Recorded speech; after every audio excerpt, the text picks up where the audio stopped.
Welcome back on Speed Vision, the ARCA REMAX Series at Lowe's Motor Speedway in Concord, North Carolina tonight. The EasyCare Service Contracts 100. First caution of the night. Bill Venturini, a wild action up between turns 1 and 2. Yeah, car number 38, Rick Fennis, got sideways getting into the corner, just gathered up about 3 or 4 more cars. The 89 of Jason Few involved in that car. The 71 was involved there. And we've got a couple of onboard looks as well as we see Donnie Morlock and Few in the back end of the 71. The 71 is Kevin Gardner out of Inman, South Carolina.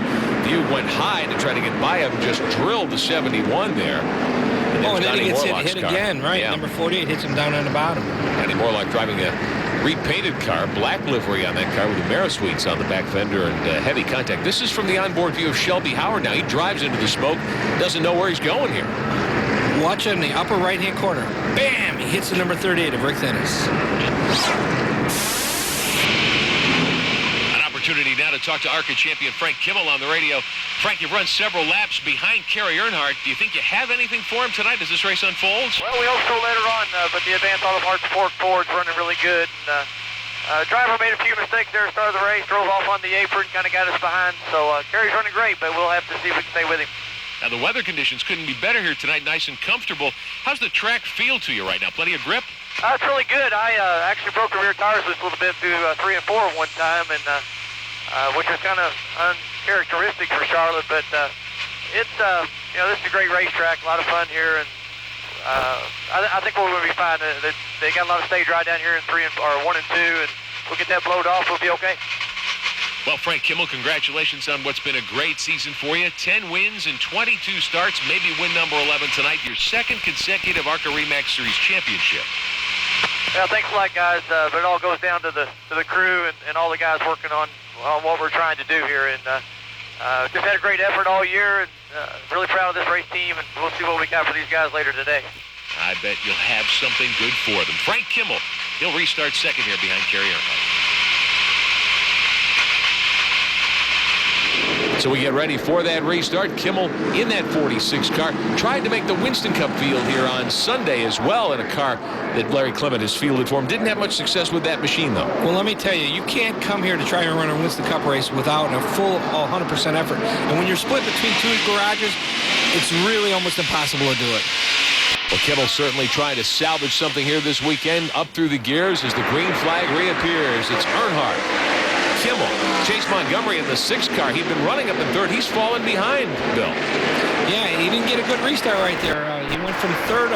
Actually, he's down to about 7th right now. And Billy Venturini takes your car up to 3rd, but here comes Blaze Alexander. And Blaze has got a strong car right there. On board with Andy Belmont out of Pennsylvania, the America Online Ford sitting 5th. Belmont very patient here in the early going. Jason Jarrett next in line in 6th. And then Montgomery has faded back to 7th. Now Belmont takes a look to the inside. And we mentioned this before in a few previous other shows on how good Andy Belmont's program is coming along this year. And it's even showing on the speedway races right now. Andy Belmont's definitely got his program up to better than par right now. Oh, look at that. Blaze Alexander slides right underneath Frank Kimmel getting into the corner. Alexander wasting no time putting that 75 car toward the front. That's what you call a power move. Yeah. Sometimes it'll scare you as a race car driver because you don't think somebody can pass you that fast getting into a corner. Kerry Earnhardt is your leader. Now Alexander is 2nd, Kimmel 3rd, Montgomery, the youngster from Mount Juliet, Tennessee, fading back to 7th, although he's back up to speed. And that car that Blaze Alexander's in, is that one of Bob Shack's machines with a 75 on it? No, that's Blaze Alexander's own car. That's his own team car. He's just running the number 75 for Bob Shack right now. So Blaze in 2nd, tracking down Kerry Earnhardt. They move by the 8 machine. Blaze swings right in behind Alexander. That 8 car, the car of Todd Antrican. That's one of Norm Betting's machines that Todd's using tonight. Well, look at Blaze's car bottom out a little getting into one. There's a bump right there. A lot of people don't realize that getting into one, just as you make the transition, there is a bump. And you're either going to bottom out there or you're going to bottom out in the middle of 3 and 4. But usually getting into 1 is the worst bump. Blaze is able to keep that 75 car down on the white line. Kerry Earnhardt running about a lane higher. What's the quicker way around here? Man, wherever your car will go the fastest. Sometimes on the bottom is good. Sometimes up high is good. You'll see sometimes these guys in 3 and 4, they may move real high in the corner. Yeah. There's a lot of bumps in 3 and 4, and if you don't have your car shocked right, the right shock combination, it makes the car too bumpy trying to run on the bottom, so you have to run up higher. Well, the pole sitters for the car of Tim Steele now on the charge. He's up to 8th. He's got his sights set on Chase Montgomery, who rides 7th in the 6th. And here's Steele to the bottom of the 16, right by Montgomery. You know, I said when Tim Steele got up front to the faster cars, he was going to have a problem. But right now, he's up to 6th, and he's not showing that he's got a problem so far. Closing in on Jason Jarrett's Biomet machine, the 67 car. Down the backstretch, the 2 leaders. Earnhardt and Alexander. There's Kimmel in 3rd. Billy Venturini, Andy Belmont, and here comes Steele. Grabs another spot away from Jason Jarrett. So Tim Steele is headed toward the front, but it's still Kerry Earnhardt leading at Charlotte. Back at Lowe's Motor Speedway in Charlotte, North Carolina, here on Speed Vision, I'm Rick Benjamin. Bill Venturini alongside Don Radebaugh on pit road. Lead battle up front is intense. Meantime, all eyes are on Tim Steele in the red number 16. He is challenging Andy Belmont now for 4th here in the early going. Well, you can see the slower cars running the bottom line have actually made this race a little difficult. Like Tim Steele was looking to go underneath Andy Belmont, had to back out of it. Right here, again, slower cars.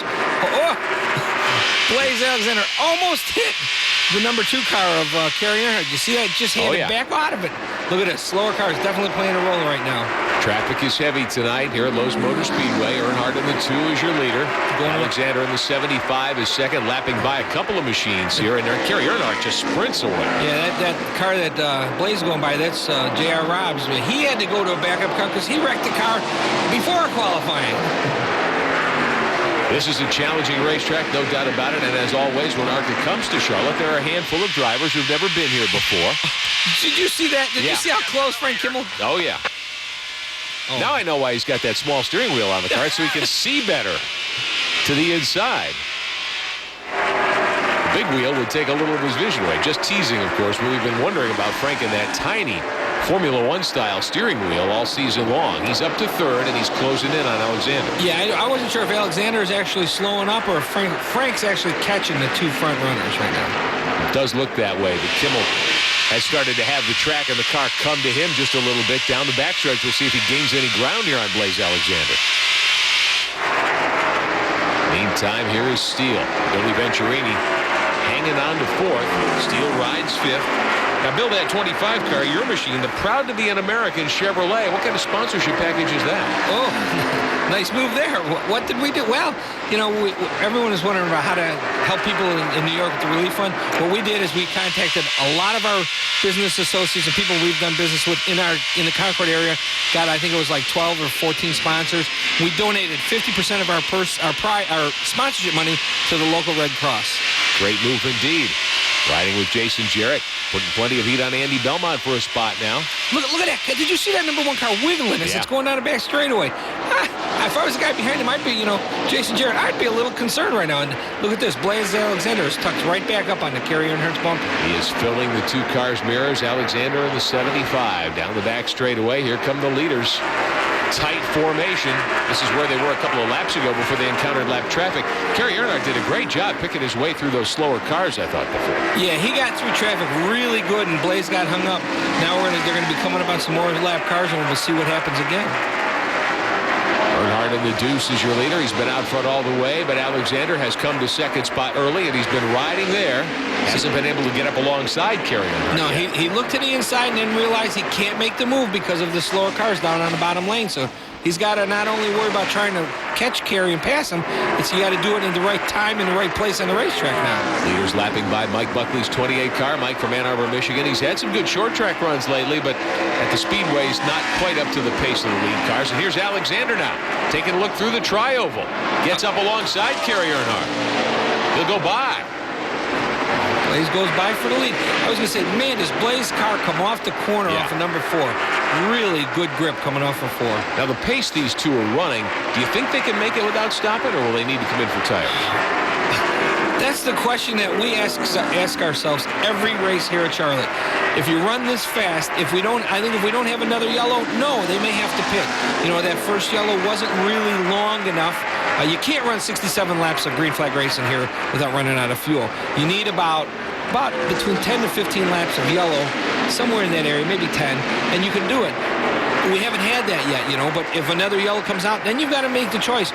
There'll probably be enough fuel to make the race, but do you pit or not? Who knows? Well, nobody's headed to pit road so far among the contenders. It's Alexander in that black 75 car out in front. Kerry Earnhardt in that deuce right behind him in second spot. Earnhardt led the first couple of dozen laps here tonight. You know, earlier in the race, you made a comment about how Blaze's car was running up just a little and Kerry's was... No, it was the opposite way. You said Blaze was sticking on the bottom and Kerry was running a little higher. Look at that now. You see, now it's just the opposite. Kerry's car sticking on the bottom and Blaze's car is sliding up just a little. It totally depends on which way the car goes the fastest around the racetrack. And you try different lines in the course of a race like this. Jason Jarrett, meantime, with Dad Dale and Grandpa Ned looking on here tonight. Down the back straightaway in 7th spot in the Biomet machine. I'm surprised that he has not been able to get up and get himself into contention. All right, you definitely were just reading my mind, because that's what I was just thinking. I thought for sure he'd be able to run up in the top 3 or 4. Good run for Mark Gibson. Mark Gibson hasn't run a lot this year with the Williams Brothers lumber car. Running good right now in 9th. Meantime, it's Blaze Alexander showing the way. We'll be back at Charlotte. We're back at Lowe's Motor Speedway here on Speed Vision, the ARCA Remax Series, the EasyCare Service Contracts 100. And tonight, this is a show that's been dominated by a couple of black race cars. Blaze Alexander is out in front from Montoursville, Pennsylvania in that Pontiac. Kerry Alexander, the early leader in the 2-car, rides now in 2nd spot. Yeah, you see the first 2 cars are like running together.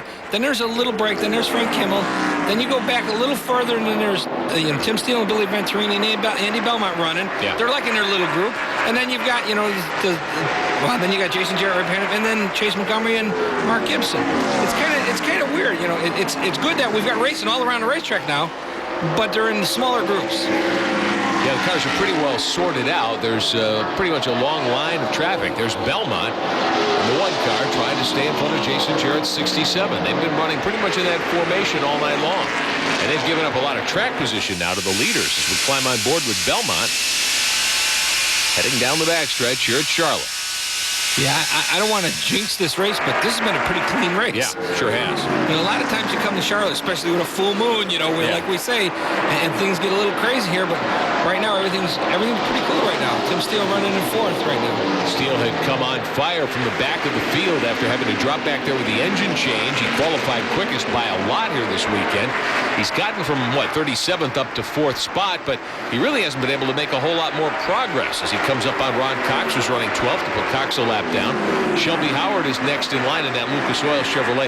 Talked to Shelby earlier in the day, met him really for the first time since he came to the ARCA Tour, met his mom and dad. They've got great equipment, obviously a wonderful race shop. 16 years old, and he's got Andy Hillenberg working with him this week. Oh, so now I didn't even know that. Hillenberg and Ken Schrader had stopped by to offer some coaching, and Hillenberg actually on the radio helping spot for Shelby Howard. At the beginning of the broadcast, I think it was Jason Jarrett made a comment about Ken Schrader coming to the drivers' meeting and making a comment. I was at that drivers' meeting. Ken Schrader, I love this guy. What he said at the drivers' meeting made so much sense. Like he told these guys, there's a lot of rookies here. There's Shelby Howard is one. A good example is that you don't have to go out there and set the world on fire. What you got to do is just don't make a stupid mistake. Don't make an owner, once a couple owner look and you say, man, that kid may have talent, but boy, did he wreck a race car. And that's something you have to teach these young drivers is you don't have to set the world on fire. Just don't make any dumb or stupid mistakes. Keep the car in one piece, bring it home, and you've actually done a good job.